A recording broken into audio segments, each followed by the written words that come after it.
ಮಂಗಳಂ ಭಗವಾನ್ ಮಂಗಳಂ ಗೌತಮೋ ಮಂಗಳಂ ಪೂರ್ವಾದ್ಯೋ ನಮೋಸ್ತು ನಮೋ ಅರಹಂತಾನಂ ನಮೋ ಸಿದ್ಧಾನಂ ನಮೋ ವಿಧಿಯಾನ ನಮೋ ವೈಶಾಯಾನ ನಮೋ ಸರ್ವಸ್ಯ.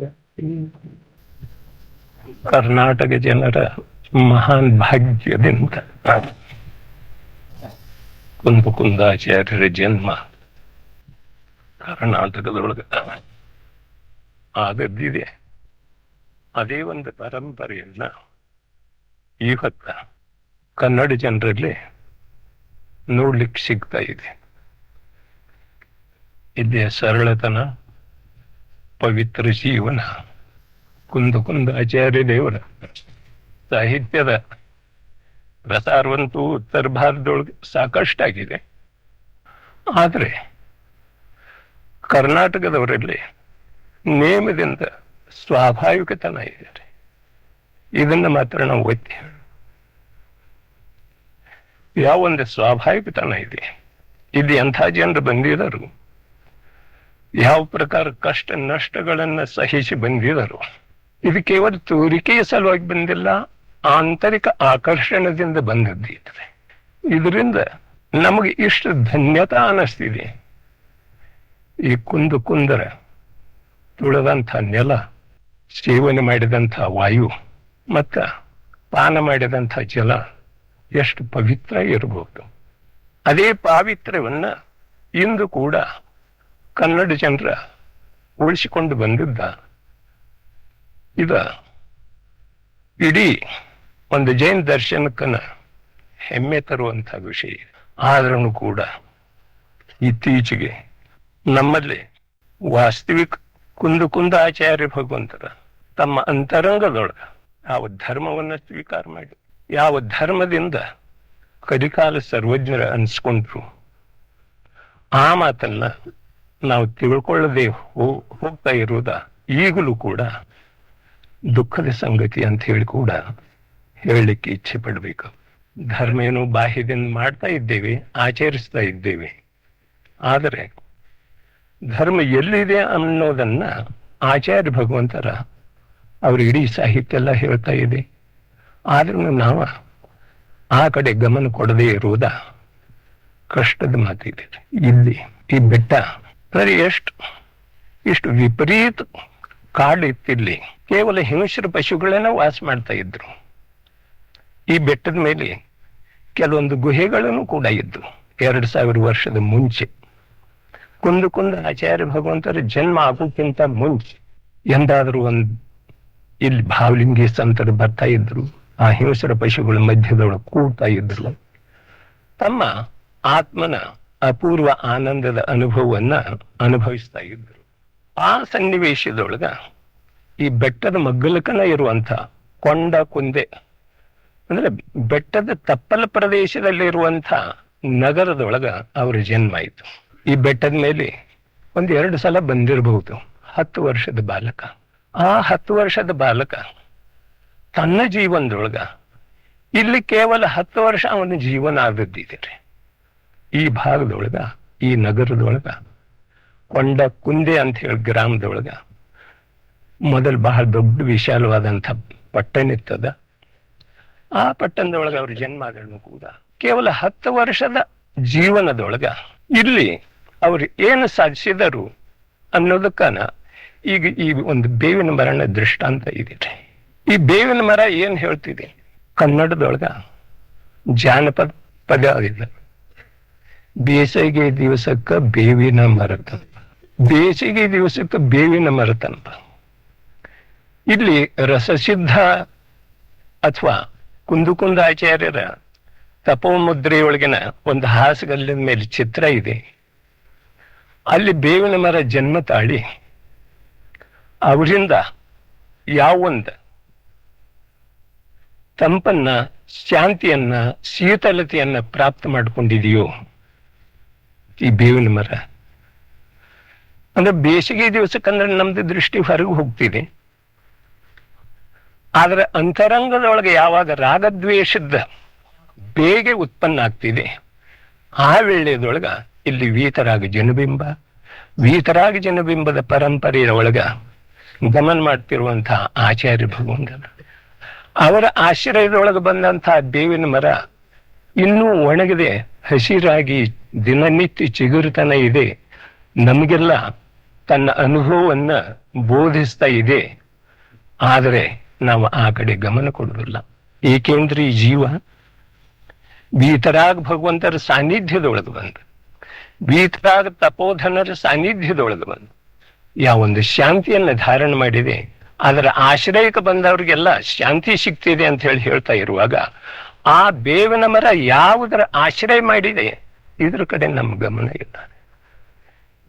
ಸಮವಚರಣದೊಳಗ ಶೋಕಯುಕ್ತವಾದಂತಹ ಒಂದು ವೃಕ್ಷ ಸರ್ವಜ್ಞ ಭಗವಂತರ ಸಾನ್ನಿಧ್ಯದೊಳಗೆ ಹೋಗಿ ಅದು ಅಶೋಕ ಐತ್ರಿ. ಅಶೋಕ ವೃಕ್ಷ ಖ್ಯಾತಿ ಪಡೆದಿದ್ರಿ. ಹಾಗೆ ಇಲ್ಲಿ ನಾವು ನೀವೆಲ್ಲ ಸೇರಿದ್ದೇವೆ. ಆದರೆ ಈಗ ನಾವು ಕೇವಲ ಕುಂದರ 10 ವರ್ಷ ಈ ಭಾಗದೊಳಗ ಆಗಿದ್ದಾರೆ. 10 ವರ್ಷದ ಬಾಲಕ ಅಂದ್ರೆ ಎಲ್ರಿಗೂ ಗೊತ್ತಿದೆ ಎಷ್ಟು ಪ್ರೌಢ ಇರ್ತಾರೆ. ಆ 10 ವರ್ಷದ ಬಾಲಕ ತನ್ನ ಜೀವನದೊಳಗ ಈ ನಾಡಿನೊಳಗ ಏನನ್ನ ಸಾಧಿಸಿದ ಅನ್ನೋದನ್ನ ಈ ಧರ್ಮ ದೀಪಕದೊಳಗ ವಿಸ್ತಾರವಾಗಿ ಬರ್ತಾ ಇದೆ. ಇಲ್ಲಿ ಬಂದ ನಂತರ ನಮಗ ಸ್ವಲ್ಪ ವಿಚಾರ ಮಾಡ್ಲಿಕ್ಕೆ ಆಸ್ಪದ ಕೊಡ್ಬೇಕು. ನಾವು ನಮ್ಮ ಮನುಷ್ಯನೊಳಗ ನಮ್ಮ ವಿಚಾರಕ್ಕೆ ಸ್ವಲ್ಪ ಪ್ರಶ್ನೆಗಳನ್ನು ಒದಗಿಸಬೇಕು. 10 ವರ್ಷದ ಬಾಲಕ ಇಲ್ಲಿ 10 ವರ್ಷ ಬಾಳಿ ತನ್ನ ಜೀವನವನ್ನ ಎಷ್ಟು ಉಚ್ಛ್ರಾಯ ಸ್ಥಿತಿಗೆ ತೆಗೆದುಕೊಂಡು ಹೋದ ಅನ್ನೋದನ್ನ ನಾವು ಸತತ ಮೆಲುಕು ಹಾಕಬೇಕಾಗ್ತದೆ. ಈಗ 60, 70, 80, 20, 25 ಈ ಏಜದವ್ರು ಇದ್ದೀವಿ ಇಲ್ಲೆಲ್ಲ ರೀ. 10 ವರ್ಷದವ್ರು ಎಲ್ರಿ ಎಣಿಸಲಿಕ್ಕೆ ಕೆಲವರು ಸಿಕ್ಬಹುದು. ಆದರೆ ನಾವ ಇವತ್ತ ನಮ್ಮ ಜೀವನದೊಳಗ ನಮ್ಮ ತಂದೆ ಬಿಟ್ಟ ಆಸ್ತಿಯನ್ನ ಎಷ್ಟು ವೃದ್ಧಿ ಮಾಡಿದ್ದೀವಿ ಇದ್ರ ಕಡೆ ಪ್ರತಿಯೊಬ್ಬರದ ಗಮನ ಇದೆ. ಯಾವುದರೊಳಗೆ ನಾನು ಪ್ರಗತಿ ಸಾಧಿಸಿದ್ದೇನೆ.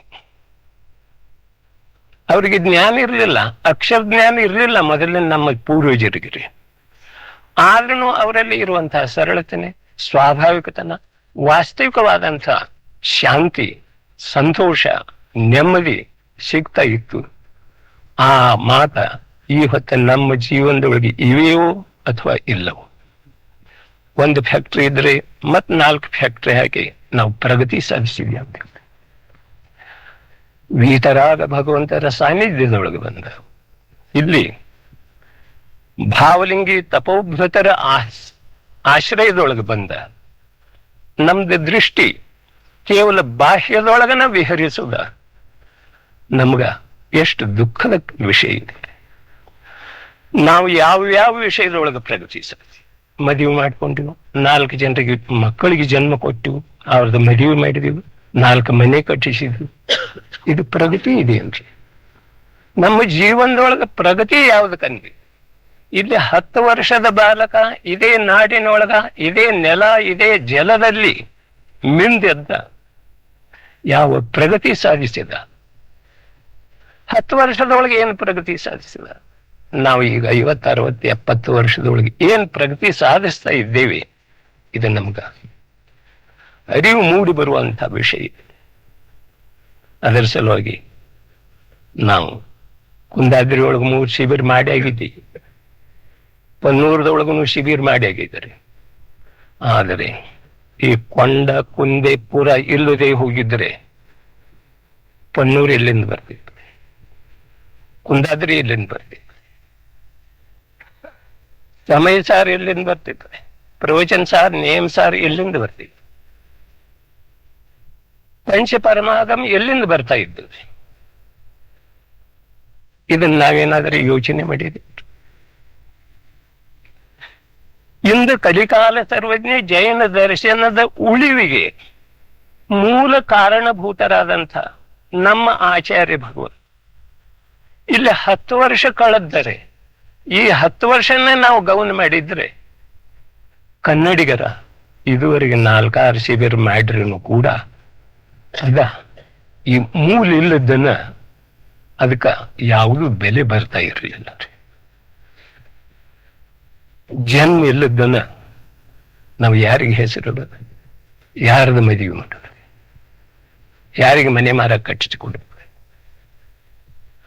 ಹಾಗೆ ಇಲ್ಲಿ ಯಾವ ಕುಂದ ಆಚಾರ್ಯ ದೇವರ ಜನ್ಮ ಆಗಿದೆ, ಆ ಜನ್ಮ ಆದ ನಂತರ ಇಲ್ಲಿ 10 ವರ್ಷದೊಳಗ ಯಾವ ಅವರು ಒಂದು ಭವ್ಯ ಭೂಮಿಕೆಯನ್ನ ತಮ್ಮ ಅಂತರಂಗದೊಳಗೆ ಸಿದ್ಧಪಡಿಸಿಕೊಂಡಿದ್ದಾರೆ. 10 ವರ್ಷದ ಬಾಲಕ ಇಲ್ಲಿ ಬೆಳೆದು ದೊಡ್ಡವಾದ. ಹೇಗೆ ದೊಡ್ಡವಾದ? ಶಾರೀರಿಕವಾಗಿ ದೊಡ್ಡವಾಗಲಿಲ್ಲ, ಆಂತರಿಕವಾಗಿ ದೊಡ್ಡ. ಆಂತರ್ಯದಿಂದ ಆತ್ಮನ ವೈಭವವನ್ನು ಬೆಳೆಸ್ಕೊಂಡ, ಆತ್ಮನಲ್ಲೇ ಪ್ರಗತಿಯನ್ನ ಸಾಧಿಸ್ಕೊಂಡ, ಆತ್ಮನಲ್ಲೇ ಪ್ರಗತಿ ಸಾಧಿಸ್ತಾ ಇಲ್ಲಿಂದ ವಿರಕ್ತನಾಗಿ ಹೋಗ್ತ. ಈ ದಿವ್ಯ, ಈ ಭವ್ಯ ಜೀವನ ಈ ನೆಲದೊಳಗ, ಈ ಜಲದೊಳಗ ನಡೆದು ಬಂದಿದೆ. ಅದರ ಸಲುವಾಗಿ ಇಲ್ಲಿ ನೆಲ, ಇಲ್ಲಿ ಜಲ, ಇಲ್ಲಿ ಪ್ರತಿಯೊಂದು ಪರಮಾಣು ನಮ್ಮ ಸಲುವಾಗಿ ಅತ್ಯಂತ ಪೂಜನೀಯ ಇವೆ ಅಂದ್ರೆ ಏನು ತಪ್ಪ. ಅವರ ತುಳಿದಂತ, ಅವರ ಪಾದ ಸ್ಪರ್ಶವಾದಂತ ಇಲ್ಲಿ ಪ್ರತಿಯೊಂದು ಪರಮಾಣು ಪವಿತ್ರ ಆಗಿವೆ. ಆ ಪವಿತ್ರತೆಯಿಂದನ ತಾವು ಕೂಡ ಪವಿತ್ರರಾಗಬೇಕು ಅನ್ನುವಂಥ ಉದ್ದೇಶದಿಂದನ ಇಲ್ಲಿ ಶಿಬಿರದ ಯೋಜನೆ ಆಗಿದೆ. ತಾವೆಲ್ಲರೂ ಬಂದು ಬಿಟ್ಟಿದ್ದೀರಿ. ಆದರೆ ಇಲ್ಲಿ ಬಂದದ ಮಾತ್ರಕ್ಕ ನಾವು ಧನ್ಯರಾದಿವು ಹೀಗಿಲ್ಲ. ನಮ್ಮ ಜೀವನದೊಳಗ 10 ವರ್ಷದ ಬಾಲಕ ತಮ್ಮ ಅಂತರಂಗದೊಳಗ ಯಾವ ಒಂದು ಪ್ರಗತಿಯನ್ನ ಸಾಧಿಸಿದರು, ಆ ಪ್ರಗತಿ ಆಂಶಿಕವಾಗಿ ಆದರೂ ನಮ್ಮ ಜೀವನದೊಳಗೆ ಇಳಿದು ಬಂದ್ರಣ ನಮ್ದು ಜೀವನ ಧನ್ಯ ಆಗೋದಿದೆ. ಮತ್ತ ಇದಕ್ಕಿಂತ ಮುಂಚೆ ಮಾಡಿದಂಥ ಪನ್ನೂರು ಅಥವಾ ಕುಂದಾದ್ರಿ ಶಿಬಿರ ಸಾರ್ಥಕತೆ ಕೊನೆಗೆ ಅಲ್ಲಿ ಪ್ರೌಢಾದ ನಂತರ, ದೊಡ್ಡವರಾದ ನಂತರ, ಕೇವಲ ಜ್ಞಾನದ ಸಾನ್ನಿಧ್ಯಕ್ಕೂ ಹೋದ ನಂತರ ಅವ್ರದ ಮಹಿಮೆಯನ್ನು ನಾವು ಕೇಳಿದ್ವಿ. ಇಲ್ಲಿ ತೊಟ್ಟಿಲದಲ್ಲಿ ಮಲಗಿದಂಥ ಮಗು, 5 ವರ್ಷದ ಮಗು, 3 ವರ್ಷದ ಮಗು, ಜನ್ಮಕ್ಕೆ ಬರೋಕ್ಕಿಂತ ಮುಂಚಿನ ಪ್ರಗತಿ ಇಲ್ಲೇನ ಜನ್ಮಕ್ಕೆ ಬರಬೇಕು. ಯಾವ ಯೋಗಿ ಯಾವ ಪ್ರಕಾರ ಅಯೋಧ್ಯೆ ಇಲ್ಲದೆ ಹೋಗಿದ್ರೆ ಸಮ್ಮೇದ ಶಿಖರ ಇರ್ತಾ ಇರಲಿಲ್ಲ. ಅದೇ ಪ್ರಕಾರ ಕುಂದಪುರ ಇಲ್ಲದೆ ಹೋಗಿದ್ರೆ ಪನ್ನೂರ್ ಮತ್ತು ಕುಂದಾದ್ರಿ ಇರೋದು ಸಾಧ್ಯ ಇಲ್ರಿ. ಜನ್ಮ ಆಗದೆ ಇದ್ರೆ ಯಾರ ಹೆಸರ ಮೇಲೆ ಅವು ಮೆರೀತಾ ಇದ್ದು ಕುಂದಾದ್ರಿ. ಅಯೋಧ್ಯೆಯೊಳಗೆ ಎಲ್ಲ ತೀರ್ಥಂಕರ ಜನ್ಮ ಆಗ್ತಿದೆ. ಸಮ್ಮೇದ ಶಿಖರದ ಮೇಲೆನ ಎಲ್ಲ ತೀರ್ಥಂಕರದ ಮೋಕ್ಷ ಕಲ್ಯಾಣ ಆಗ್ತಿದೆ. ಈಗ ಹುಂಡಾವ ಸರ್ಪಿಣಿ ಕಾಲು ದೋಷದಿಂದ 4 ಜನ ತೀರ್ಥಂಕರರು ಹೊರಗೆ ಹೋಗಿದ್ದಾರೆ. ಮತ್ತೆ ಅಲ್ಲೇ ಅಲ್ಲಿ ಬೇರೆ ಬೇರೆ ಕಡೆ ಜನ್ಮ ಆಗಿದ್ದಾರೆ. ನೇಮ ಹೀಗೈತಿ, ಅನಾದಿ ಸಿದ್ಧಾಂತ. ಪ್ರತಿಯೊಬ್ಬ ತೀರ್ಥಂಕರರ ಜನ್ಮ ಅಯೋಧ್ಯೆಯೊಳಗನ ಆಗ್ಬೇಕು. ಮತ್ತೆ ಪ್ರತಿಯೊಬ್ಬ ತೀರ್ಥಂಕರರ ಮೋಕ್ಷ ಸಮ್ಮೇದ ಶಿಖರದಿಂದ. ನಾವು ಸಮ್ಮೇದ ಶಿಖರ ಎಷ್ಟು ಪವಿತ್ರ ಇದೆ. ಇಲ್ಲಿವರೆಗೆ ಅನಂತ ಚೋವಿಸಿ ಅಲ್ಲಿಂದ ಮೋಕ್ಷಕ್ಕೆ ಹೋಗಿದ್ದಾರೆ. ಒಬ್ಬರೇ ಇಬ್ಬರಲ್ಲ. ಆ ಸಮ್ಮೇದ ಶಿಖರದ ಕೆಳಗ ಸ್ಫಟಿಕದ ಫೌಂಡೇಶನ್ ಐತ್ರಿ. ಈಗಿರುವಂತ ಬೆಟ್ಟ ಶಿಖರದೊಳಗ ಏನಾರ ವ್ಯತ್ಯಾಸ ಆಗ್ಬೇಕು ಮುಂದಿನ ಸಲ, ಆದರೆ ಸ್ಥಾನದೊಳಗೆ ವ್ಯತ್ಯಾಸ ಆಗ್ಬೇಕು. ಅದೇ ಪ್ರಕಾರ ಇಲ್ಲಿ ಯಾವ ಕಲಿಕಾಲ ಸರ್ವಜ್ಞ ಅನಿಸ್ಕೊಂಡಂಥ ಇಲ್ಲಿ ಬಾಲಯೋಗಿ ಕುಂದರಾಗಿ ಹೋದರು, ಭವಿಷ್ಯದೊಳಗೆ ಬರುವಂಥ ಉತ್ಸರ್ಪಣಿ ಕಾಲದೊಳಗೆ ಕೂಡ ಈ ಕ್ಷೇತ್ರ ಕೂಡ ಪವಿತ್ರವಾಗಿಯೇ ಉಳಿದಿದೆ. ಇಲ್ಲಿ ಕೂಡ ಕುಂದರಂತಹ ಜೀವ ಇಲ್ಲಿ ಜನ್ಮಕ್ಕೆ ಬರೋದನ್ನ ಇದೀರಿ. ಯಾವ ಪ್ರಕಾರ ಪೂರ್ವ ದಿಕ್ಕಿಗೆ ಸೂರ್ಯಲ್ಲಿ ಉದಯ ಆಗ್ತಾನೆ, ಪೂರ್ವ ದಿಕ್ಕಿನೊಳಗೆ ಉದಯ ಆಗ್ತಾನೆ. ಪೂರ್ವ ದಿಕ್ಕ ಸೂರ್ಯನಿಗೆ ಜನ್ಮ ಕೊಡುದಿಲ್ಲ. ಅದೇ ಪ್ರಕಾರ ಕುಂದ ಆಚಾರ್ಯ ದೇವರಿಗೆ ಜನ್ಮ ಕೊಟ್ಟದ್ದ ಈ ಕ್ಷೇತ್ರ ಏನ್ರಿ. ಕುಂದರಿಗೆ ಜನ್ಮ ಕೊಟ್ಟಂಥವರ ಶಾಂತಲಾ ತಾಯಿ ಏನ್ರಿ. ಭಗವಾನ್ ಮಹಾವೀರ್ಗೆ ಜನ್ಮ ಕೊಟ್ಟವರ ತ್ರಿಶಿಲಾದೇವಿ ಏನ್ರಿ. ಹಾಗಾದ್ರೆ ಯಾರು ಇರ್ಬಹುದು? ವಾಸ್ತವಿಕ ಜೈನ್ ದರ್ಶನ್ ಏನ್ ಹೇಳ್ತಿದ್ದೀರಿ? ಯಾರು ಜನ್ಮ ಕೊಡವ್ರ? ಈ ಜನ್ಮ ಮರಣದ ನಿಗಳನ್ನು ಗ್ರಂಥದೊಳಗ ಅದೆಲ್ಲ ವಿಷಯ ಬರ್ತಿದೆ. ಆದರೆ ಈಗ ನಾವ ಈ ಬಾಲಕ ಕುಂದ್ರ ಹೀಗೆ ಮಾಡ್ರು. ಒಂದು ಸಲ 12-13 ವರ್ಷದ ಬಾಲಕ ಕುಂದ ದನ ಮೇಯಿಸುವಂಥ ಬಾಲಕ ಆಗಿನ ಕುಂದರ ಜೀವನ ಮತ್ತೆ ಇಲ್ಲಿ ಬಂದ ನಂತರ ಕುಂದರ ಜೀವನದೊಳಗೆ ಎಷ್ಟು ವ್ಯತ್ಯಾಸ ಇದೆ ರೀ. ದನಗಳ ಕೂಡ ಸೇರಿ ತಿರೇಂಚ ಪ್ರಾಣಿ ಹಾಗೇನ ಅವ್ರನ್ನ ಜೀವನ ಸಾಗ್ತಾ ಇದ್ರಿ.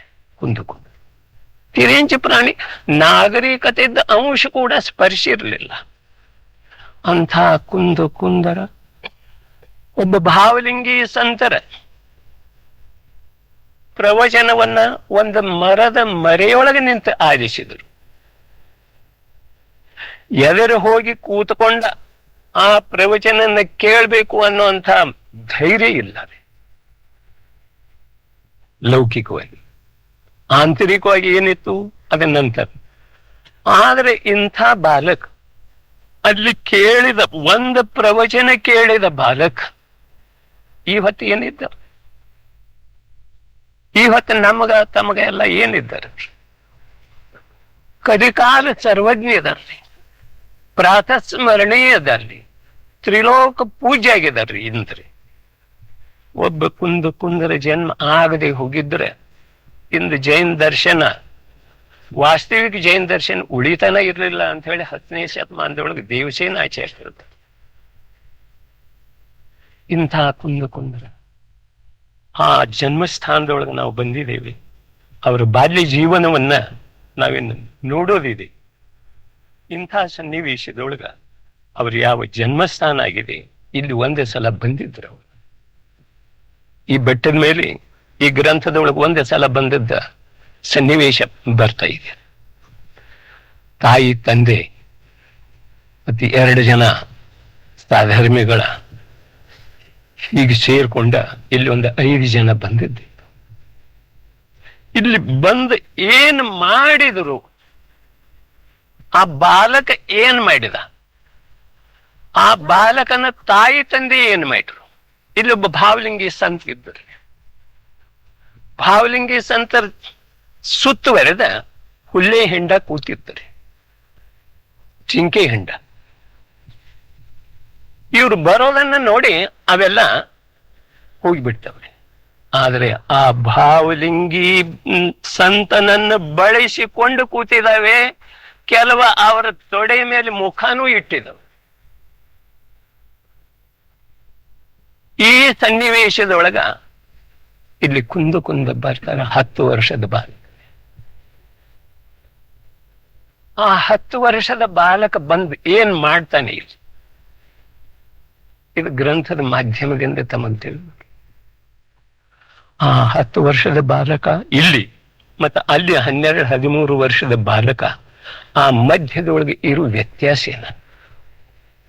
ಅಲ್ಲಿ ಆ ದಿವಸ ಒಬ್ಬ ಭಾವಲಿಂಗಿ ಸಂತರ ಪ್ರವಚನ ಕೇಳಿದ, ವಸ್ತು ಸ್ವರೂಪದ ಮಾತು ಕೇಳಿದ್ರಿ. ಪ್ರಪ್ರಥಮ ಬರ್ರಿ, ಅನಾದಿ ಕಾಲದಿಂದ ಯಾವಾಗಲೂ ಕೇಳಲಿಲ್ಲ.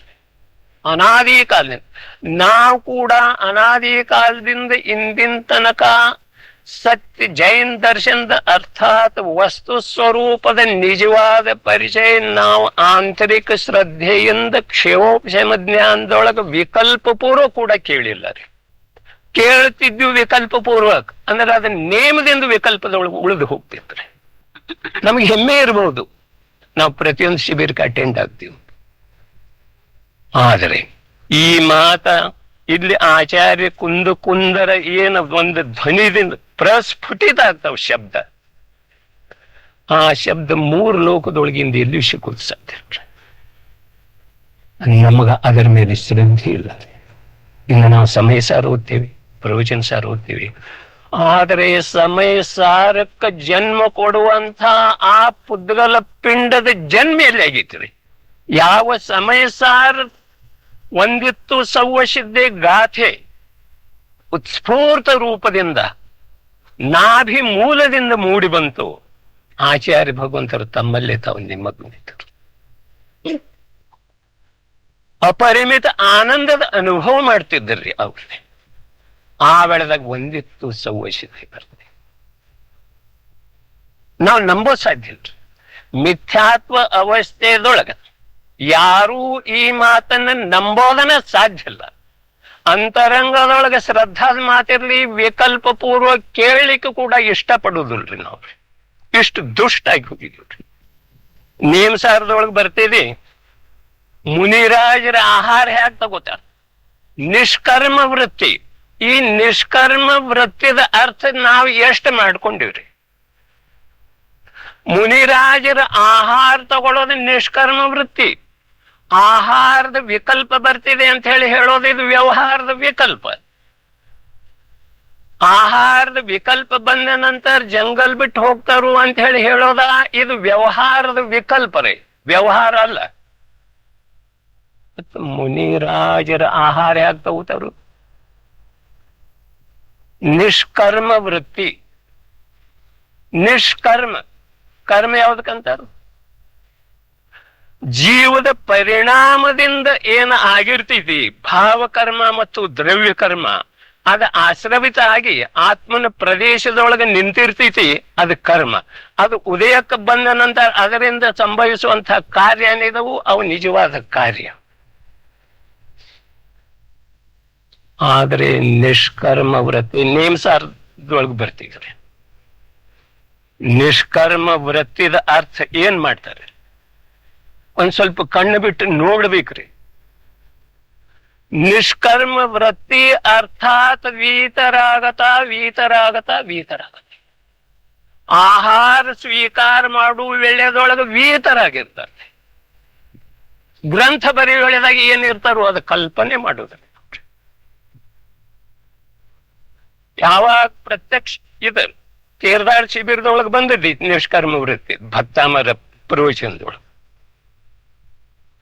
ಆದ್ರೆ ಆ ಮಾತನ್ನ ಅಲ್ಲಿ ಕೇಳಿದವ್ರು ಯಾರೂ ನನಗೆ ಪ್ರಶ್ನೆ ಕೇಳಲಿಲ್ಲ. ಆದ್ರೆ ಕ್ಯಾಸೆಟ್ ಕೇಳಿದಂತ ಒಂದು ವ್ಯಕ್ತಿ ಬಂದ ನನಗೆ ಪ್ರಶ್ನೆ ಕೇಳಿದ, ನಿಷ್ಕರ್ಮ ವೃತ್ತಿ ಅಂದ್ರೆ ಏನು? ಬೆಳಗಾವದವರು. ಇದು ಆಶ್ಚರ್ಯದ ಮಾತಿದೆ. ಹಿಂದಿ ಮತ್ತು ಕನ್ನಡ ಎರಡೂ ಗ್ರಂಥ ತಗೊಂಡು ಬಂದ ನೇಮಸಾರದ ಉದ್ಧರಣೆ ಕೊಟ್ಟದ್ದಿತ್ತು. ಅವು ಎರಡೂ ಗ್ರಂಥ ತಗೊಂಡು ಬಂದ ನನಗೆ ಪ್ರಶ್ನೆ ಕೇಳಿದ ಒಬ್ಬ ವ್ಯಕ್ತಿ ಬೆಳಗಾವದೊಳಗದನ್ರಿ. ಅಂದ್ರೆ ನಾವೇನ್ ಮಾಡಿದ್ವಿ? ನಿಷ್ಕರ್ಮ ಅರ್ಥಾತ್ ವೀತರಾಗತೆ. ವೀತರಾಗತೆ ಅರ್ಥಾತ್ ಉಪಯೋಗದೊಳಗೆ ಸ್ಥಿರ ಇರೋದು. ಉಪಯೋಗದೊಳಗೆ ಸ್ಥಿರ ಇರೋದ ಯಾವಾಗ? ಆಹಾರ ಸ್ವೀಕಾರ ಮಾಡಿದ್ರೆ. ಆಹಾರ ಸ್ವೀಕಾರ ಮಾಡುವಾಗ ಎರಡು ಕೈ ಸೇರ್ತಾವಿಲ್ರಿ? ಎರಡು ಕೈ ಸೇರ್ತಾವ್ರಿ. ಸೇರ್ದ ಆಹಾರ ತಗೋತಾರ್ರಿ. ಕಟ್ಟೆ ಒಳಗ ಕೂತ ಆಹಾರ ಸ್ವೀಕಾರ ಮಾಡುದಿಲ್ಲ, ನಿಂತ ಆಹಾರ ಸ್ವೀಕಾರ ಮಾಡ್ತಾರ್ರಿ. ಇದ್ರೊಳಗೆ ಚಿತ್ರ ಬಂದಿದೀರಿ. ಆಹಾರ ಕೊಡೋದು ಸನ್ನಿವೇಶ ನಮ್ಮ ಜೀವನ ಧನ್ಯ ಆಗ್ಬೇಕ್ರಿ. ಬರೇ ಆ ಚಿತ್ರ ನೋಡಿ ಧನ್ಯ ಆಗ್ತಿದ್ರಿ. ದೀಕ್ಷಾ ತಗೊಳ್ಳೋ ಸನ್ನಿವೇಶದ ಚಿತ್ರ ಬಂದದ್ದೈತ್ರಿ. ನಮ್ಮ ಜೀವನ ಪವಿತ್ರ ಆಗ್ಬೇಕು. ಬರೇ ಚಿತ್ರ ನೋಡಿ ವಿಷಯ ಓದಿ ನಂತರ ಮಾಡೋಣ. ಆದರೆ ಈ ವೀತರಾಗತಿ, ಆಹಾರ ಸ್ವೀಕಾರ ಮಾಡುವ ಹೇಳಿದಾಗ ವೀತರಾಗತಿ ಇರ್ತೈತಿ. ಇವು ಹೇಗೆ ಇರ್ತಾವ್ರಿ? ಕೈ ಜೋಡಿಸ್ತಿರ್ತೀವಿ, ಆಹಾರ ತಗೊಳ್ಳೋದಿರ್ತೀವಿ. ಕೈ ಬಿಡ್ತು ಅಂದ್ರೆ ಆಹಾರ ಹೋಯ್ತು. ಇದು ಯಾವುದರ ಸಲುವಾಗಿ ಸನ್ನಿವೇಶ ಇದೆ? ಕೈ ಜೋಡಿಸೋದು ಯಾವುದರ ಸಲುವಾಗಿ ರೀ? ದ್ರವ್ಯ ಮತ್ತು ಪರ್ಯಾಯ ಏಕೀಭೂತ ಆಗಿ ಹೋಗೋದೈತ್ರಿ.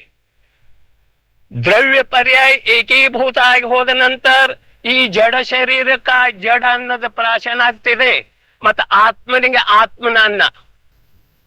ಕೈ ಬಿಟ್ರು ಹೊರಟೋಯ್ತ್ರಿ, ಆಹಾರ ಇಲ್ಲ ರೀ. ಇದು ಮುನಿ ಭಗವಂತರ ಪವಿತ್ರ ಜೀವನ ಐತ್ರಿ. ಅವ್ರು ಹೀಗ್ ಮಾಡ್ತಾರೆ. ಇವೆರಡನ್ನು ಸಂಧಿಸಿದ್ದನ್ನ ಬಿಟ್ರು ಅಂದ್ರೆ ಅಂತರಾಯ ಐತ್ರಿ. ಯಾವ್ದರ ಅಂತರಾಯ ಆಯ್ತು? ಬಾಹ್ಯದೊಳಗ ಅಂತರಾಯ ಐತ್ರಿ. ಜಡ ಶರೀರಕ್ಕೆ ಜಡಾನ್ನ ಸಿಗಲಿಲ್ಲ ರೀ. ಮತ್ತ ಅಂತರಂಗದೊಳಗ್ರಿ ಶುದ್ಧೋಪಯೋಗ ರೂಪ ಮುನಿ ಧರ್ಮಕ ಅಂಗೀಕಾರ ಕರ್ಕೆ. ಮುನಿ ಧರ್ಮ ಶುದ್ಧೋಪಯೋಗನ ಇದೆ. ಶುಭದೊಳಗ ಬಂತು ಅಂದ್ರೆ ಆ ವೇಳೆದಾಗ ಮುನಿ ಇರೋದನ ಸಾಧ್ಯ ಇಲ್ಲ. ಅವ್ರು ನಂಬುದಿಲ್ಲ, ನಾವು ನಂಬಲಿಕ್ಕೆ ಅಡ್ಡಿ ಇಲ್ಲ. ಈ ಪ್ರಕಾರ ಇಲ್ಲಿ 10 ವರ್ಷದ ಬಾಲಕ ಇಲ್ಲಿ ಭಾವಲಿಂಗಿ ಸಂತರ ಎದುರಿಗೆ ಕೂತ ಏನು ಮಾಡ್ತಾನೆ? ಆ 10 ವರ್ಷದೊಳಗ ಏನು ಪ್ರಗತಿ ಸಾಧಿಸಿಕೊಂಡಿದ್ದ. ಅವರ ತಾಯಿ ತಂದೆ ಎಂಥವ್ರ ದರಿದ್ರರ ಮನೆಯೊಳಗೆ ಇಂಥ ಬಾಲಕನ ಜನ್ಮ ಆಗ್ತೀವಿ. 50,000 ರೂಪಾಯಿ ಬೆಲೆ ಬಾಳು ಡೈಮಂಡ್ ಹರಕ ತಟ್ಟದೊಳಗೆ ಕಟ್ಟಿ ಕೊಡ್ತಾರ್ರಿ. ಏನ್ ಮಾಡ್ತಾರೆ? ಅದಕ್ಕೆ ಯೋಗ್ಯ ಆಗುವಂತ ಒಂದು ಡಬ್ಬ ಇರ್ತೈತಿ. ಅದೇ ಪ್ರಕಾರ ಕಲಿಕಾಲ ಸರ್ವಜ್ಞ ಅನ್ನುವಂಥ ಜೀವದ ಧಾರಣ 9 ತಿಂಗಳ ಗರ್ಭದೊಳಗ ಧಾರಣ ಮಾಡುವಂತ ಆ ಗರ್ಭ ಎಷ್ಟು ಪವಿತ್ರವಿಟ್ಟು. ಸ್ತ್ರೀಣಾಂ ಶತಾನಿ ಶತಶೋ ಜನಯಂತಿ ಪುತ್ರ ನ ಅನ್ಯ ಸ್ವತಃ ತ್ವದುಪಮಂ. ಮಾನತುಂಗ ಆಚಾರ್ಯ ಭಗವಂತರ ಭಾವಲಿಂಗಿ ಸಂತರ ಹೇಳ್ತಾ ಇದ್ದಾರೆ. ಆಗ ಎಲ್ಲಿದ್ದರವರ? ಸ್ತ್ರೀಣಾಂ ಶತಾನಿ ಶತಶೋ ಜನಯಂತಿ ಪುತ್ರ. ಇದನ್ನು ಬರಿ ವೇಳೆದಾಗ ಮಾನತುಂಗ ಆಚಾರ್ಯ ಎಲ್ಲಿದ್ದರ್ರಿ? ಬಾಹ್ಯದೊಳಗಿದ್ರು ಅಥವಾ ಅಂತರಂಗದ ಅನುಭೂತಿ ಒಳಗಿದ್ರು? ಅಂತರಂಗದ ಅನುಭೂತಿ. ಚಿತ್ರ ಬರ್ತಾವೆ ಸಮಯ ಸಾರದೊಳಗದ ತಾವು ನೋಡ್ಬಹುದ್ರಿ. ಪ್ರತ್ಯಕ್ಷ ಕುಂದರ ಫೋಟೋ ಇದೆ ರೀ. ಅವ್ರು ಬರೀತಾ ಇದ್ದಾರ್ರಿ. ಅವ್ರ ದೃಷ್ಟಿಯಲ್ಲಿದೆ, ಇಂದಿನವರೆಗೆ ಯಾರು ನೋಡ್ಲಿಲ್ಲ ರೀ. ಫೋಟೋದೊಳಗಿನ ದೃಷ್ಟಿ ರೀ. ಕುಂದಪ್ಪ ಕಾಕ ಸಂಶಯ ತೆಗದ್ರಿ. ಅವ್ರ ದೃಷ್ಟಿ ಕೆಳಗ್ ನೋಡ್ತಾ ಇಲ್ಲ. ಕಾಕ ಅವ್ರ ಕೆಳಗ್ ನೋಡೋದಿದ್ ಮುನಿ ಸ್ವರೂಪನ ಅಲ್ಲ. ಗ್ರಂಥ ಬರೆಯೋದ್ರ ಕಡೆ ನೋಡೋದ ಇದು ಮುನಿ ಸ್ವರೂಪ ಅಲ್ಲ. ಅವ್ರು ತಮ್ಮಲ್ಲೇ ತಾವು ನಿಮಗ್ಲಿರ್ತಾರ.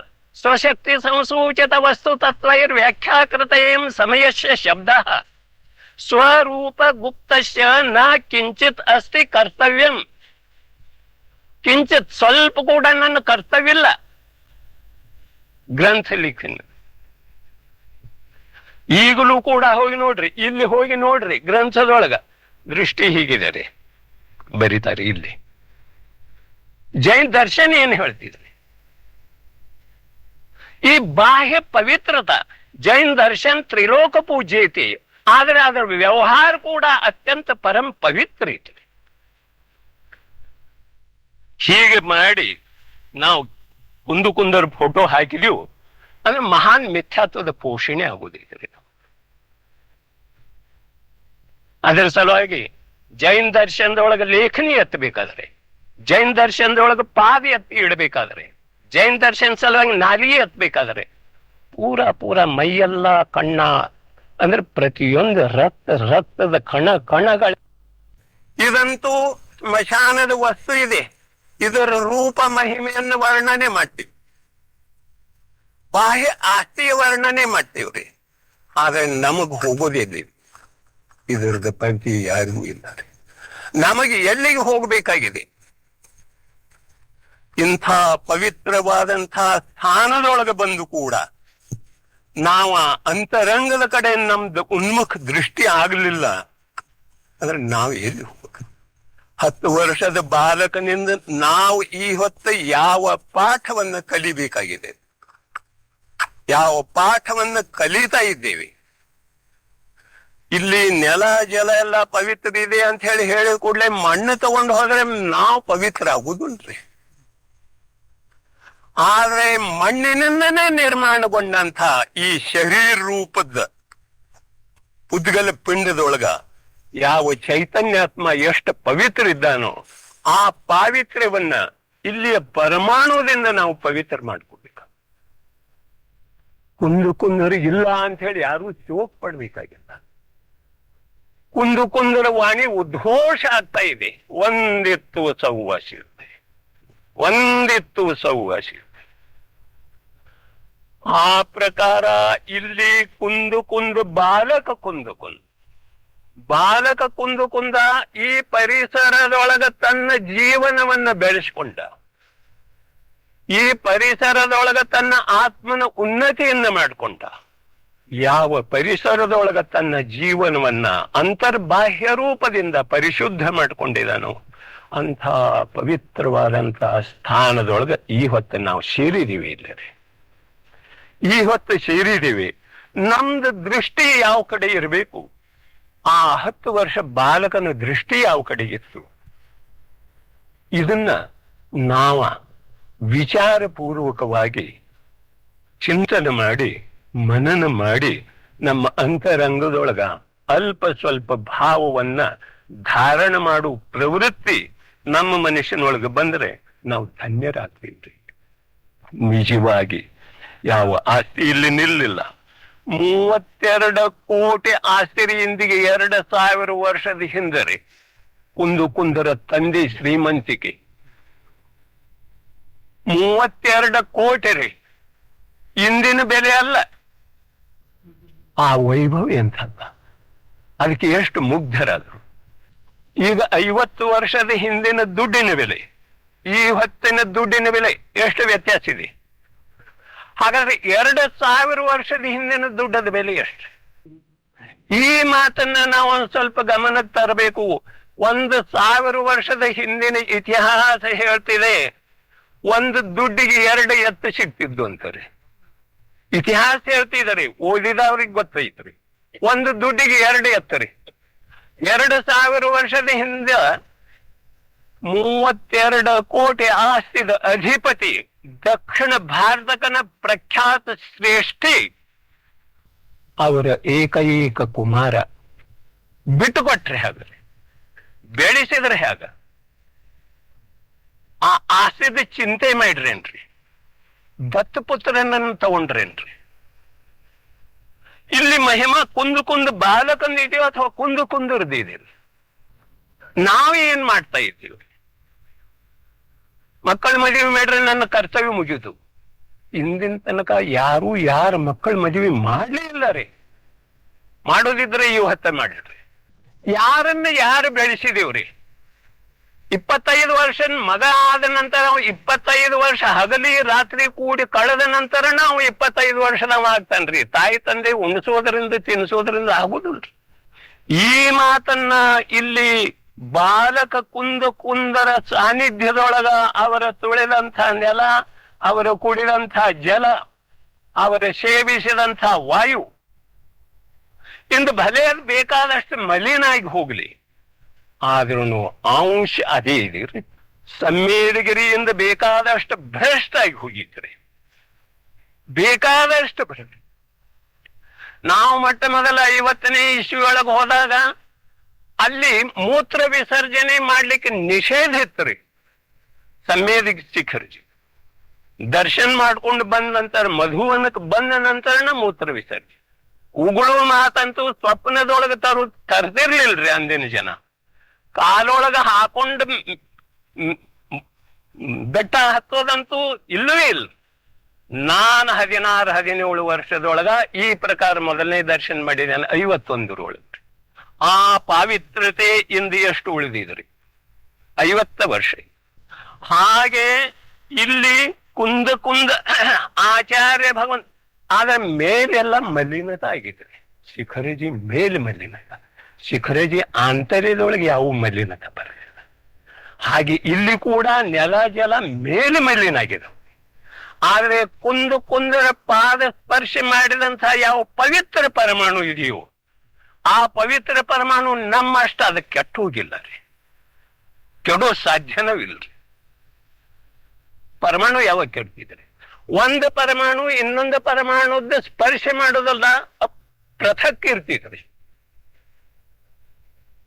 ನಾವು ಪರ ಸಂಯೋಗ ಇಲ್ಲದ ನಮ್ಮ ಜೀವನನೇ ಇಲ್ಲ. ಆದರೆ ಇಲ್ಲಿ ಕುಂದ ಭಗವಂತರನ್ನುಕ್ಕಿಂತ ಮುಂಚೆ ಕುಂದ ಬಾಲಕನಿಂದ ನಾವೇನು ಪ್ರೇರಣೆ ಪಡಿಬೇಕು, ಮೊದಲು ಇದು ನಿರ್ಣಯ ಬೇಕ್ರಿ. ಇಲ್ಲಿ 8 ದಿವಸ ತನಕ ಅದೇ ಪಾಠ ನಡೆಯಲಿದೆ ರೀ. ಬಾಲಕ ಕುಂದನಿಂದ ಇಂದು 70-80 ವರ್ಷದವರು ಏನು ಪಾಠ ಕಲಿದಿದ್ದಾರೆ. ಬಾಲಕ ಕುಂದನಿಂದ 10 ವರ್ಷದ ಹುಡುಗ ಇಲ್ಲಿ ಕೂಡಿರ್ತಾನೆ, ಬಾಲಕ ಕುಂದ ನಾವೆಲ್ಲ ಪ್ರವಚನ ಕೇಳಲಿಕ್ಕೆ ಕೂಡಿರ್ಬಹುದ್ರಿ? ಕೂಡಿರಬಹುದು ಅಥವಾ ಇಲ್ಲ ರೀ? ವಯಸ್ಸಿನ ದೃಷ್ಟಿ ನೋಡ್ತೀವ್ರಿ, ವಯಸ್ಸಿನ ದೃಷ್ಟಿ. ಆದರೆ ನಮ್ಗ ಅಂತರಂಗ ನೋಡುವ ದೃಷ್ಟಿ ಇಲ್ಲ ರೀ. ಅದರಿಂದ ಯಾರ ಅಂತರಂಗ ಪವಿತ್ರ ಇದೆಯೋ ಆ ಪವಿತ್ರ ತನಕ, ಆ ಪವಿತ್ರತೆಯವರೆಗೆ ನಾವು ತಲುಪೋದು ಸಾಧ್ಯ ಇಲ್ಲ. ಯಾವುದೂ ಅವಸ್ಥೆಗಳು ಮಿಥ್ಯಾದೃಷ್ಟಿ ಜೀವ, 6 ದ್ರವ್ಯ 5 ಅಸ್ಥಿಕಾಯ, 6 ದ್ರವ್ಯ 7 ತತ್ವ 9 ಪದಾರ್ಥ ಹೇಳಿದಾರಲ್ಲ, ಮಿಥ್ಯಾತ್ವ ಅವಸ್ಥೆದೊಳಗೆ ಒಂದರದ್ದು ಸರಿಯಾದ ಜ್ಞಾನ ನಮ್ಗೆ ಆಗೋದು ಸಾಧ್ಯ ಇಲ್ಲ. ನಾವು ಚಿಂತೆ ಮಾಡೋದು ಅವಶ್ಯಕತೆ. ಒಂದರದ್ದು ಯಥಾರ್ಥ ಜ್ಞಾನ ಆಗೋದು ಸಾಧ್ಯತೆ ಇಲ್ಲ. ಲೌಕಿಕ ಜ್ಞಾನ ಅತ್ಯಂತ ತುಚ್ಛತೆ. ಇದಕ್ಕೆ ಜ್ಞಾನ ಅನ್ಲೇ ಇಲ್ಲ ರೀ ಜೈನ ದರ್ಶನಕಾರರಿ. ಇದು ಜ್ಞಾನನ ಅಲ್ರಿ, ಇದು ಅಜ್ಞಾನನೂ ಅಲ್ಲ, ಇದು ಕುಜ್ಞಾನ ಇದೆ, ವಿಪರೀತ ಮಾರ್ಗ ಕೊಂಡೊಯ್ಯುವಂಥದ್ದು. ಆದರೆ ಬಾಲಕ ಕುಂದ ಇಲ್ಲಿ ನೆಲದಿಂದ ಅವನಲ್ಲೇ ಪವಿತ್ರತೆ ಉತ್ಪನ್ನ ಆಯಿತು, ಅಥವಾ ಅವನ ಪಾದ ಸ್ಪರ್ಶದಿಂದ ನೆಲ ಪವಿತ್ರ ಆಯಿತು. ಆ ಬಾಲಕನ ಪಾದ ಸ್ಪರ್ಶದಿಂದ ನೆಲ ಜಲ ವಾಯುಮಂಡಲ ಎಲ್ಲ ಪವಿತ್ರ ಆದನು, ಅಥವಾ ಇವುಗಳ ಪವಿತ್ರತೆಯಿಂದನ ಕುಂದರು ಪವಿತ್ರ ಆದ. ಒಂದು ಭಜನೀಯದೊಳಗೆ ಬರ್ತಿತ್ತಲ್ಲ, ಯಾವುದಲ್ಲ, ಭಾವದಿಗಂಬರ. ಈ ಭಾವದಿಗಂಬರ ಮುನಿಗಳು ಕಂಡರೆ ಆ ಭಾವಲಿಂಗಿ ಸಂತರ ಕ್ಷಮಾಗುಣವನ್ನ ನೋಡಿ ಈ ಪೃಥ್ವಿ ಕ್ಷಮಾಗುಣ ಧಾರಣ ಮಾಡಿ, ಆ ಸಂತರ ಕ್ಷಮಾಗುಣ ನೋಡಿ ಪೃಥ್ವಿ ಕ್ಷಮಾಗುಣ ಧಾರಣ ಮಾಡ್ತೀವಿ. ಕ್ಷಮಾಯಾಮ್ ಧರಿತ್ರಿ ಸಂಸ್ಕೃತ ಉಕ್ತಿಕಾರ ಹೇಳ್ತಾನೆ. ಆದ್ರೆ ಆ ಸಂಸ್ಕೃತ ಉಕ್ತಿಕಾರ ಭಾವಲಿಂಗಿ ಸಂತರನ್ನ ನೋಡ್ಲಿಲ್ಲ. ನಮ್ದು ಇಂದ ಯಾವ ಇಲ್ಲಿ ಕುಂದರ ಜನ್ಮಸ್ಥಾನದೊಳಗೆ ಬಂದಿದೆ, ಈ ಜನ್ಮಸ್ಥಾನದೊಳಗೆ ಬಂದ ನಂತರ ಇಲ್ಲಿಂದ ನಾವು ಏನನ್ನ ತೆಗೆದುಕೊಂಡು ಹೋಗಬಹುದು, ಇದನ್ನು ಎಲ್ರೂ ಗಂಭೀರವಾಗಿ ಆಲೋಚನೆ ಮಾಡಿ. ಇಲ್ಲಿ 10 ವರ್ಷದ ಬಾಲಕ ಯಾವ ಪ್ರಗತಿಯನ್ನ ಸಾಧಿಸಿದ ಅಂತರಂಗದೊಳಗೆ, ಯಾವ ಪ್ರಗತಿಯನ್ನ ಸಾಧಿಸುವುದರಿಂದ ಈಗಲೂ ಕೂಡ ಈ ಬೆಟ್ಟದ ಮಹಿಮಾ ಹೀಗಿದೆ. ಮಳೆ ಆಗದಿದ್ರೆ ಇಲ್ಲಿ ಬಂದು ಪ್ರಾರ್ಥನೆ ಸಲ್ಲಿಸಿದ್ರೆ ಮಳೆ ಆಗ್ತಿದೆ. ರಸಸಿದ್ಧ ಬೆಟ್ಟ ಅಂತಾರೆ ಇದಕ್ಕೆ. ಬೆಟ್ಟಕ್ಕನ ರಸಸಿದ್ಧ ಬೆಟ್ಟ. 81ರೊಳಗೆ ನಾವು ಬಂದಾಗಿಲ್ಲಿ ಈ ಬೆಟ್ಟ ತೋರಿಸಿದ ಸಲುವಾಗಿ ಇಲ್ಲೇ ದನ ಕಾಯುವಂತಹ ಹುಡುಗರ 2 ಹುಡುಗರಿದ್ದು ರೀ, 16-17 ವರ್ಷದ ಹುಡುಗರಿದ್ದು. ಈ ಬೆಟ್ಟ ತೋರಿಸಿದ ಸಲುವಾಗಿ ಜಸರಾಜ್ ಇದ್ದರು, ಅಶೋಕಜಿ ಅವ್ರ ಪಿತಾಜಿ, ಅವ್ರ ಒಂದು 5 ರೂಪಾಯಿ ಕೊಡ್ಲಿಕ್ಕೆ ಹೋದ್ರು. ಹೋದ ಕೂಡಲೇ ಅವ್ರು ಎಷ್ಟು ಗಾಬರಿ ಆದರೂ, ಈ ರಸಸಿದ್ಧ ಬೆಟ್ಟ ತೋರಿಸಲಿಕ್ಕೆ ಬಂದವ್ರ ಕಡೆಯಿಂದ ನಾನು ದುಡ್ಡು ತಗೊಂಡ ನಮ್ಮ ವಂಶನ ನಷ್ಟ ಆಗಿ ಹೋಗ್ಬೋದು. ಆ 16-17 ವರ್ಷದ ಹುಡುಗರು ಅಂದ ಮಾತಾಡಿದ್ದ ಮಾತು. ಆ ಕೊಂದ ಬಾಲಕ ಮಾತಾಡಿರ್ಸಬೇಕನ್ರಿ. ದನ ಕಾಯಿ ಹುಡುಗ ಇಲ್ಲಿ ಇವ್ರು ದನ ಕಾಯ್ತಾ ಇದ್ರು. ಅಂದ್ರೆ ಈ ಪ್ರಕಾರ ಈಗಲೂ ಕೂಡ ಇಲ್ಲಿ ಸರಳ ಸ್ವಭಾವದ ಜನರಲ್ಲೇ ಮಹಿಮಾ ಐತಿ. ಅವರಿಗೆ ನಾವು ಅಜೇನ್ ಅಂತೀವ್ರಿ. ಮತ್ತೆ ನಾವೇನ್ರಿ, ನಾವು ಬಂದಾಗ ಇದು ಈ ರೀತಿ ಒಳಗೆ ಇರ್ಲಿಲ್ಲ ರೀ. ಗೋಡೆ 4 ಕಡೆದ್ದು ಬಿದ್ದು ಹೋಗಿದ್ದು, ಶಿಥಿಲ ಸ್ಥಿತಿ ಒಳಗಿತ್ತು. ಇದನ್ನ ಯಾವ ಜೈನ್ ಮಾಡಿದನ್ರಿ? ಯಾರು ಮಾಡಿದ್ದಾರೆ? ಯಾರಿಗೆ ನಾವು ಅಜೈನ್ ಅಂತೀವೋ ಅದೇ ಜೈನರು ಮಾಡ್ಯಾರ. ಜೈನ್ ಅನ್ಕೊಳ್ಳವ್ರ ನಾವೇನ್ ಮಾಡಿದೀವ್ರಿ? ಇಷ್ಟೆಲ್ಲ ಮಾಡಿದೀವಿ. ಇಲ್ಲಿ ಕುಂದರ ಚರಣ ಕಮಲ ಸ್ಥಾಪಿಸಿದ್ರೆ ನಮಗ್ ಪಾಪ ಹತ್ತಿತ್ರಿ, ಹೌದಲ್ರಿ? ಈ ಬಂಡೆಗಳ ಮೇಲೆ ಕುಂದರ ಚರಣಗಳನ್ನ ಚಿತ್ರಿಸ್ತಿದ್ವು, ನಮಗ್ ಪಾಪ ಹತ್ತಿತ್ತೇನ್ರಿ? ಈ ವಿಚಾರ ಬರ್ಲಿಲ್ಲ ಜೈನ್ರಿಗ್ರಿ. ಅದು ಗೋಡೆ ಎಲ್ಲ ಸುತ್ತಿ ಅದಕ್ಕೆ ಸಿಮೆಂಟ್ ಬಳದು ಅದನ್ನ ಭದ್ರವಾಗಿ ಮೇಲೆ ಅದೆಲ್ಲ ಪುನಃ ಗೋಡೆ ಸೋರಿ ಕೆಳಗೆ ಬೀಳಬಾರ್ದು ಅಂತ ಹೇಳಿ ಅದನ್ನು ಮಾಡಿದವರ ಅಜೈನರು.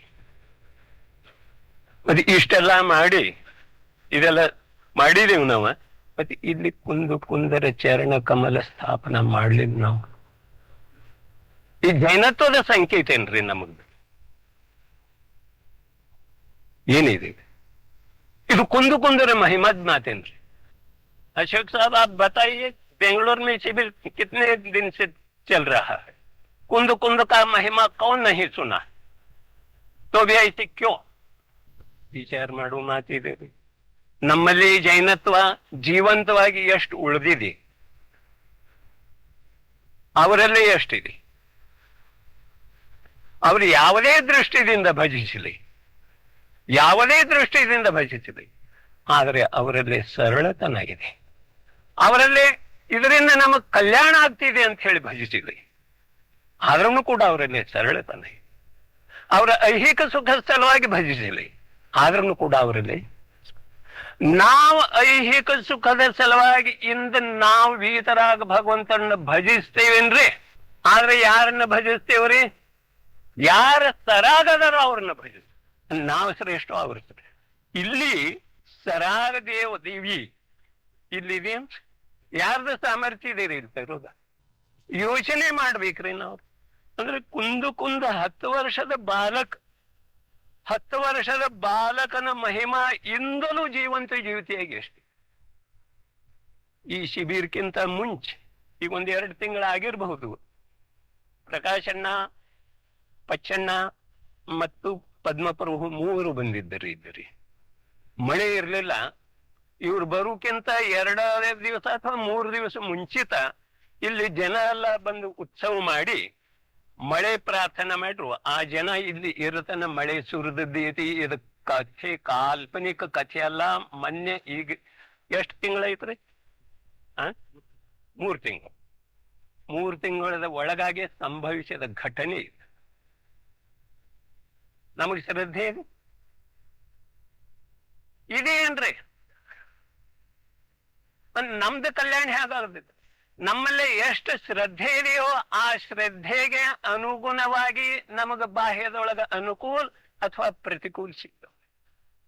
ಅವರ ಶ್ರದ್ಧೆಗೆ ಅನುಗುಣವಾಗಿ ಅವರಿಗೆ ಬಾಹ್ಯದೊಳಗ ಅನುಕೂಲ ಅಥವಾ ಪ್ರತಿಕೂಲ. ಹೀಗಿರುವಾಗ ಇಲ್ಲಿ ಬಾಲಕ ಕುಂದರ ಪರಿಚಯ ನಾವು ಮಾಡ್ಕೊಳ್ಳೋದೈತಿ. ಆ ಬಾಲಕ ಕುಂದರ ಪರಿಚಯ ಮಾಡ್ಕೋಬೇಕಾದ್ರೆ 2000 ವರ್ಷ ಕಳೆದು ಹೋಗಿದವ್ರಿ. ಇಂದಿನ ಐತಿಹಾಸಿಕ ಸಂಶೋಧನೆ ದೃಷ್ಟಿದಿಂದ, ಆದರೆ ನಿಜವಾದ ದೃಷ್ಟಿದಿಂದ 2300 ವರ್ಷ ಕಳೆದು ಹೋದವು. ಶೀಶೇಣಯ ಭದ್ರಬಾಹುಸ ಅಂತ ಹೇಳ್ತಾರ ಅವ್ರು. ಭದ್ರಬಾಹು ಅಂತಿಮ ಶ್ರುತ ಕೇವಲಿ ಶಿಷ್ಯ ತಾವು ಅಂತ ಹೇಳಿದ್ದಾರೆ ಅವರು. ಯಾವ್ದ್ರೊಳಗ? ಬೋಧಪಾಹುಡದ 61ನೇ ಗಾಥೆ ಒಳಗ. ಹೀಗೆ ಹೇಳುವುದರಿಂದ ಅವರ ಕಾಲ 2300 ವರ್ಷ ಹಿಂದೆ ಸರಿದು ಹೋಗ್ತಿದೆ. ಆ ಅಂದ್ರೆ ಸುಮಾರು 2300 ವರ್ಷದಿಂದ ಇಲ್ಲಿ ಅವರ ಪ್ರತಿಭಾ ಏನು ಬೀರಿ ಹೋಗಿದರು ಅದು ಈಗಲೂ ಜೀವಂತ ಇದೆ. ಆದ್ರೆ ನಾವು ಅದರದ್ದು ಉಪಯೋಗ ಇಂದ ಎಷ್ಟರ ಮಟ್ಟಿಗೆ ಮಾಡ್ಕೊಳ್ತಾ ಇದ್ದೇವೆ, ಎಷ್ಟು ಪ್ರಮಾಣದೊಳಗೆ ಮಾಡ್ಕೊಳ್ತಾ ಇದ್ದೇವೆ. ಇಲ್ಲಿ ಬಂದ ನಂತರ ನೋಡ್ರಿ, ಪರುಷಮಣಿ ಅದು ಜಡ ರೀ, ಪರುಷಮಣಿ ಜಡ, ಲೋಹ ಅದು ಜಡ ರೀ, ಕಬ್ಬಿಣ. ಆ ಪರುಷಮಣಿ ರತ್ನವನ್ನ ಲೋಹ ಸ್ಪರ್ಶ ಮಾಡಿದ ಕೂಡಲೇ ಏನಾಗ್ತಾ ಇದಾರೆ, ಚಿನ್ನ ಆಗ್ತಿದೆ. ಮತ್ತು ನಾವು ಜಡನೋ ಅಥವಾ ಚೈತನ್ಯ ರೀ? ನಾವು ಚೈತನ್ಯ, ಕುಂದರು ಚೈತನ್ಯ.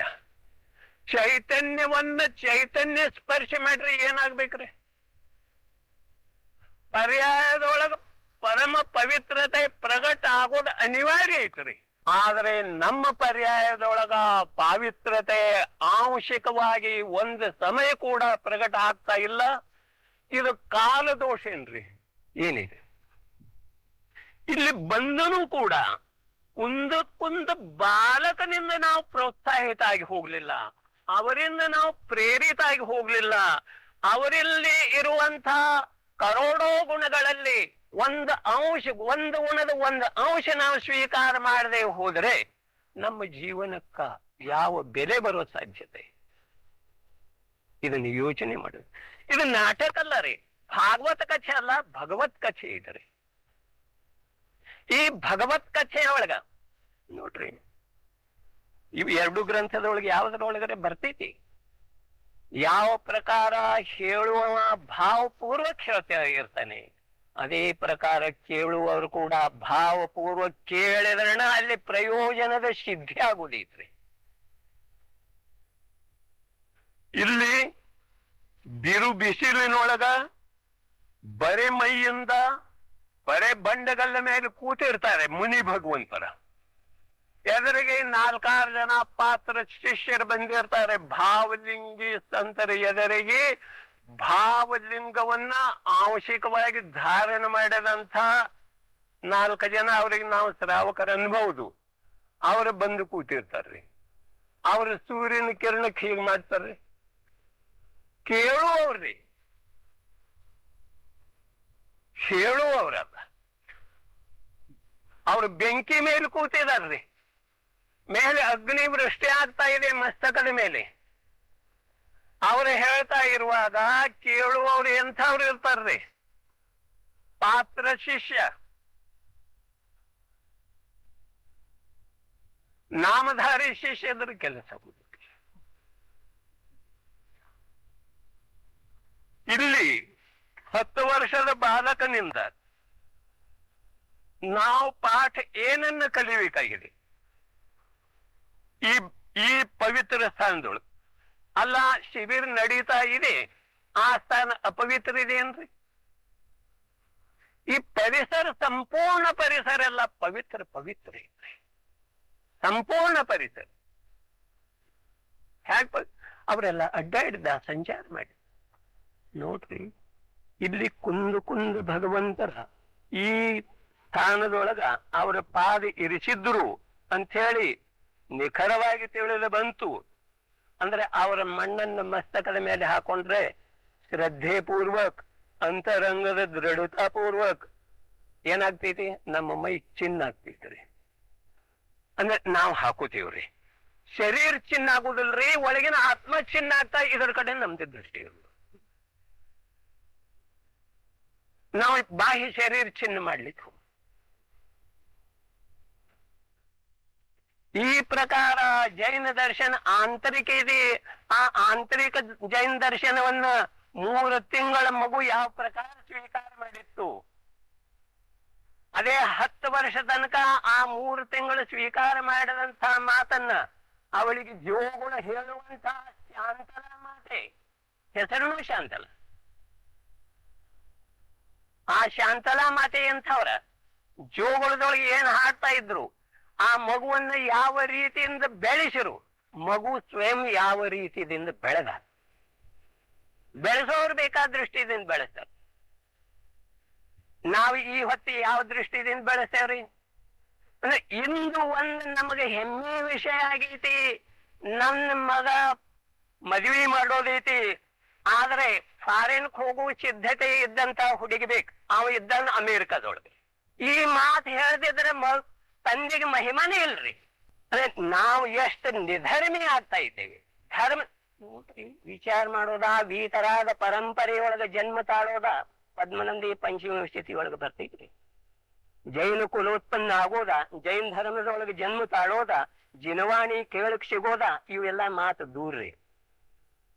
ಬರೇ ಮನುಷ್ಯ ಆಗ್ಬೇಕಾದ್ರೆ ಕೋಟ್ಯಂತರ ಕಲ್ಪ ಕಾಲ ಕಳೆದ ನಂತರ ಒಂದ್ಸಲ, ಮನುಷ್ಯ ಆಗ್ಬೇಕಾದ್ರೆ ಕೋಟ್ಯಂತರ ಕಲ್ಪ ಕಾಲ. ಇದು ನಮಗ್ ಭಯನ ಅನ್ಸೋದೇನೆ ಇಲ್ಲ. ಮೊದಲನೇ ಭಾಗದೊಳಗನ 167ನೇ ದಾಖಲೆದೊಳಗೆ ಐತಿ, ಕಲ್ಪಿತಿಲ್ಲ. ಓದಿ ನೋಡ್ರಿ ಪದ್ಮನಂದಿ ಪಂಚಮಿ ಸ್ಥಿತಿ. ಹಾಗಾದರೆ ನಮಗ ಪ್ರಾಪ್ತವಾದಂತ ಈ ಮನುಷ್ಯ ಪರ್ಯಾಯ ಎಂಥದ್ದಿದೆ ರೀ? ಈ ಮನುಷ್ಯ ಪರ್ಯಾಯದೊಳಗೆ ನಾವು ಈ ಹೊತ್ತು ಎಲ್ಲಿ ಬಂದಿದ್ದೇವೆ? ಯಾರ ಸಾನ್ನಿಧ್ಯದೊಳಗೆ ಬಂದಿದ್ದೀವಿ?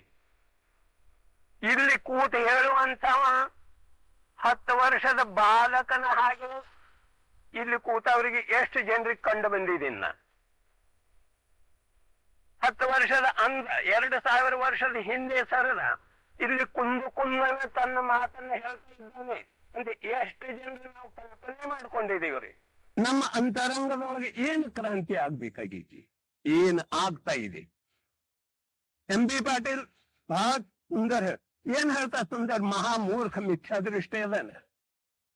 ಅವರ ಮಾತನ್ನು ಕೇಳಿದ್ದನ್ನ ಓದಿದ್ದನ್ನ ಸ್ವಲ್ಪ ಅಂಶ, ಕರೋಡೋ ಭಾಗದೊಳಗೆ ಒಂದು ಅಂಶ ಕೂಡ ಇಲ್ಲ. ಅದ ತಾವು ಕೂಡ ಆ ಮಟ್ಟಕ್ಕೆ ಏರು ಮಾತೈತಿ. ಯಾವ ಮಟ್ಟ? ನನ್ನ ಮಟ್ಟ ಅಲ್ಲ, ತುಚ್ಚಿದೆ ರೀ. ಕುಂದರ ಮಟ್ಟಕ್ಕೆ ಈಗ ಈ ಕ್ಷಣದೊಳಗೆ ಇಲ್ಲಿ ಕೂತದೇನ. ಆದ್ರೆ ಆ ಪ್ರಕಾರದ ಪುರುಷಾರ್ಥ, ಆ ಪ್ರಕಾರದ ಶ್ರದ್ಧಾ, ಆ ಪ್ರಕಾರದ ದೃಢ ಸಂಕಲ್ಪ ನಮ್ಮಲ್ಲಿ ಬರಬೇಕಾಗಿದೆ. ಈ ನಿಷ್ಠಾ, ಈ ದೃಢ ಸಂಕಲ್ಪ, ಈ ಶ್ರದ್ಧೆ ಬರೋದರ ಸಲುವಾಗಿ ಪನ್ನೂರ್, ಕುಂದಾದ್ರಿ ಮತ್ತೆ ಕೊಂಡ ಕುಂದೆ ಈ ಗ್ರಾಮದ ಹೆಸರ ಇಲ್ಲಿ ಬಂದದ್ದು ಇದೇ ಉದ್ದೇಶದಿಂದ.